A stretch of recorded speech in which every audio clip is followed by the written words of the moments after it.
James Dobson once told a story that quietly redefined success. He said that years after graduating from college, he returned for a class reunion. As a student, Dobson had been a champion tennis player with trophies, titles, and recognition. During the reunion, he wandered into the athletic building, curious to see those trophies again, but they weren't there. A maintenance man noticed him searching and said they might be in the back, and he led Dobson into a storage room where old trophies sat dusty and forgotten, waiting to be thrown away. Dobson said it hit him all at once. Those trophies had once represented success, but not significance. They mattered for a moment, but not forever. And it forced a sobering question. When the trophies are gone, what will still matter?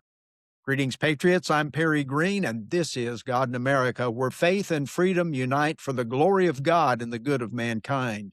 We believe freedom gives us opportunity, but faith gives our lives meaning. And meaning is not found in success, but in significance. I heard singer John Rich say something remarkably honest to Tucker Carlson in an interview.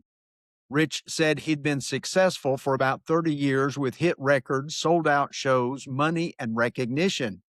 Then he said this: he didn't feel like he had done anything significant. That realization changed everything for him. He shifted from chasing success to pursuing truth, impact, and purpose. The tension between success and significance is one that many people feel but rarely admit. Success is about achievement. Significance is about impact. Success asks, what did I accomplish? Significance asks, who was helped because I lived? Success fills shelves. Significance fills lives. Jesus asked the question this way: what does it profit a man to gain the whole world and forfeit his soul? In other words, what good is success if it leaves nothing eternal behind? Jesus completely overturned the world's idea of greatness. He said, whoever wants to become great among you must be your servant. That's genuine significance. It's not recognition, but obedience, not position, but service. Paul reminded believers that what we build will be tested, not for popularity, but for its eternal value in 1 Corinthians 3. American history gives us a powerful example of the intersection of success and significance in George Washington. Washington achieved enormous success, victory in war, national leadership, and unmatched trust. But his lasting significance came from what he refused to do. He refused a crown and refused to retain permanent power. President Washington understood that success ends with a lifetime, but significance shapes generations. That same spirit marked countless early Americans who weren't chasing fame, but building a nation accountable to God. Think about how replete history is with people who have impacted not only their generations, but future ones after their deaths.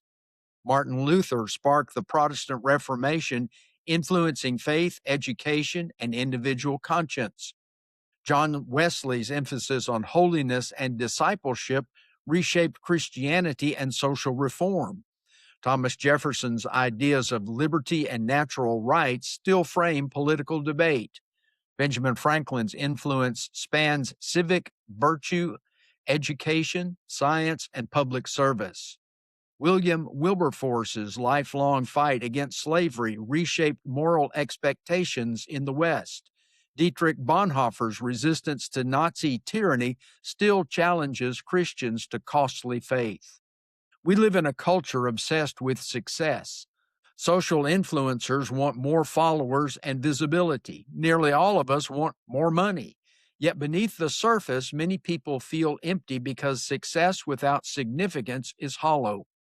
Faith reminds us that our lives aren't measured by what we accumulate, but by what we invest. Freedom gives us choices, while faith gives us direction, and significance comes when both are aligned under God. James Dobson's discarded trophies and John Rich's confession point to the same truth. If trophies fade, if careers end, if success alone doesn't satisfy, then the real question becomes, what will remain? Micah 6, verse 8 gives the answer. What does the Lord require of you but to do justice, love mercy, and walk humbly with your God? That is significance. Success fades, significance endures. Success fills calendars, significance fills eternity. May we be a people who use our freedom not just to succeed, but to make a difference, an eternal one of significance. Well, thank you for listening to God in America today. And until next time, let's keep the light of significance in Christ burning.